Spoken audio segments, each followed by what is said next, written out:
त्यहाँ भित्तामा कसले लेखेको अघि कसले लेखेको त्यसलाई यो लट्ठीले पिट्ने हो मैले त्यहाँ भित्तामा कसले लेखेको ल भन त तिमीले हो कि दिदीले हो कसले हो ल भन तिमीले हो कि दिदीले हो भन त ल मलाई अनि त्यसलाई म पिट्छु ल कसले हो भित्तामा लेखेको दिदीले हो दिदीले हो तिमीले देखेको थियौ तिमीले देखेको थियौ तिमीले देखेको दिदीले केले लेखेको हो नि केले लेखेको थियो केले लेखेको दिदीले देखो मलाई केले लेखेको पेनले लेखेको केले लेखेको हो अनि यस्तो गरेर लेखेको भित्तामा त्यस्तो फोहोर भएन त्यहाँ कति फोहोर भयो भित्ता कसले हो सानो के गर्नु पर्छ अब भयो नि रुम फोहोर भयो अब लट्ठीले पिटाउँ पिटाउँ कि नपिटाउँ कसलाई पिट्नु पर्छ सानो कसलाई पिट्ने हो कसले गल्ती गर्यो लेख्ने को तिमीले हो कि दिदीले हो लेखेको तिमीले हो रे त हो बहिनीले त्यही भन्छ त उ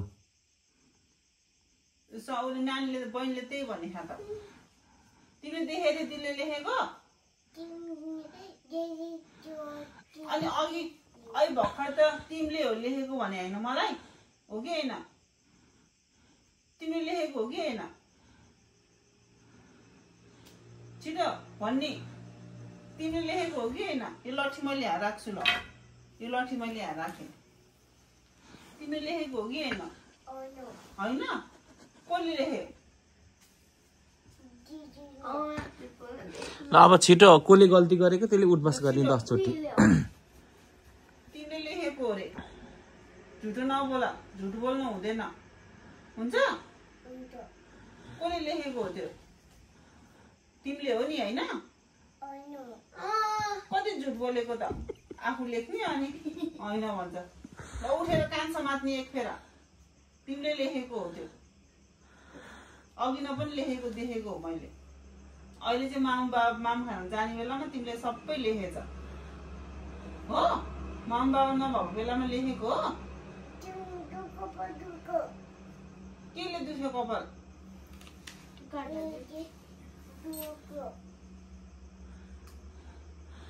सरी माम भन्न अबदेखि लेख्दिन भन छिटो ल केही पनि गर्दिनँ मैले ल सरी भन ल कान समातेर यस्तै सरी मामु भन सरी मामु म लेख्दिनँ भन ल म लेख्दिनँ भन ल कसले लेखेको सानो यो भित्तामा चाहिँ तिमी अबदेखि नलेख हाँस ज्ञानी हो नि मेरो छोरी है ज्ञानी हो कि होइन हो नि है ल आउ त नि कसले चाहिँ लेखेको भनिदेऊ त एकचोटि फेरि मलाई एकचोटि भनिदेऊ भित्तामा कसले लेखेको खुजुरीले लेखेको खुजुरी त बदमास है अब के गर्नु पर्छ सानो त्यो लेख्नेलाई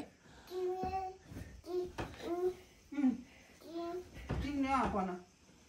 तिमीले के भन्न लाग्यो भन त मलाई तिमीले देखेको थियौ भन्न लाग्यो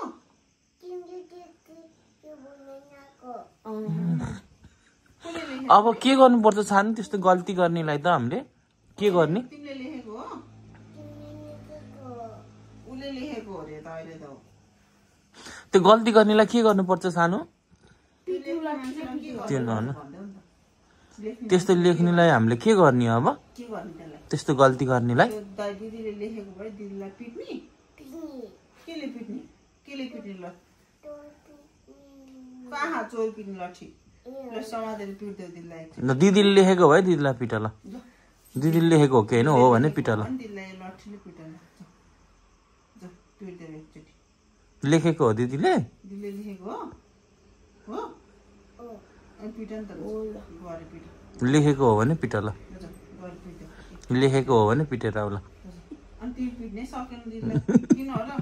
दिदीको माया लाग्छ कति लाग्छ दिदीको माया कति लाग्छ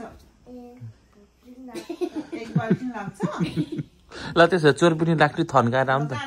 राखेर आऊ नि त अनि ल कहाँ राख्नुपर्छ राखेर आउला फेरि अहिले त्यसले त पिट्छ फेरि मामुले अहिले फेरि गल्ती गर्न त मलाई राखेर आउँछ कहाँ कहाँ राख्ने लुकाएर आउँछ छिटो ल ल ल राखेर आउँछ लुकाउ त लु त कता राख्ने यो ढोका पछाडि राख्ने कि त्यहाँ राख्ने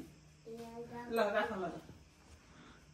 अबदेखि जसले लेख्छ त्यसलाई त्यही चोरपिटी लठले पिट्ने हस् हुन्छ सानो लेख्यो भने पिटिहाल्ने त्यही लट्ठीले ल आफ्नो टाउकोमा टुङ्ग पर्छ भयो सकेन जाऊ ल अबदेखि कसैले नलेख्ने है भित्तामा लेख्नुहुन्न है ज्ञानी हुने हस् ल कसैले नि लेख्दैन अबदेखिबाट दिदीले नलेख है बहिनीले देखेको हो रे लेखेको बहिनीले त लेख्दैन कहिले पनि कस्तो गुड गर्ल छ गुड गर्ल अबदेखि नलेख है तिमीले लेखेको हो भने पनि अबदेखि नलेख हस् घर कति फोहोर हुन्छ ब्याड गर्लले मात्रै लेख्छ त्यस्तो त तिमी त ब्याड गर्ल हो कि होइन अनि तिमी गुड गर्ल हो नि त अनि तिमी अनि स्कुल जानु पर्छ तिमी स्कुल जाने भने होइन तिमी कहिले स्कुल जाने भोलि ए स्कुलमा को हुन्छ नि म्याम अनि को हुन्छ म्यामले के गर्नुहुन्छ तिमीलाई ए एबिसिडी पढाउनुहुन्छ अनि साथीहरू हुन्छ कि हुँदैन अनि त्यहाँ मम्मी बाबा नि मम्मी बाबा हुँदैन ज्ञानी भएर पढ्नुपर्छ हस् तिमी गुड गर्ल हो कि होइन अनि गुड गर्लले त्यस्तो लेख्दैन है चकचकी हुनु हुँदैन हुन त पर्छ अलिअलि चकचके त धेरै चाहिँ हुनु हुँदैन हस् घर फोहोर गर्ने होइन घर फोहोर गर्ने चकचके चाहिँ गर्नु हुँदैन है कपीमा मात्रै लेख्न पर्छ हस् ड्रइङ कपीमा ड्रइङ गर्ने अब लेख्छ है मेरो सानोले त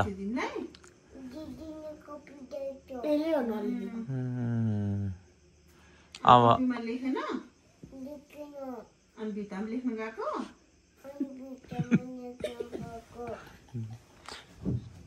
तिमी त्यस्तो बदमास भएको हो ल भयो ल अब भयो सिद्धि यो त भेरी गुड बच्चा खाएको यो भगवान हो कि यो त कस्तो खालको पुन्चुरो खाएको यो पुन्चुरो जे पनि भन्छ त नि यसले नि अब फेरि माया गर्दै हुँदैन माया गऱ्यो भने त त्यस्तो भनिहाल्छ कि नक्कलीले त यो मलाई त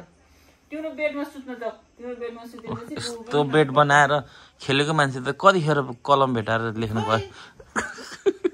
यस्तो बेड बनाएको मान्छे त तिम्रो बेडमा एकचोटि सुतेर देखाइदेऊ त मलाई ल तिम्रो सानो बेडमा टुन्टुरे बेडमा सुतेर देखाउ त ल जाऊ त ए त्यसरी सुत्ने हो अनि सुतिरहेको मान्छे त कतिखेर गएर त्यहाँ लेख्न भ्याएको त ल भयो ल कुन टाइममा कुरा गर्न हुन्छ अरे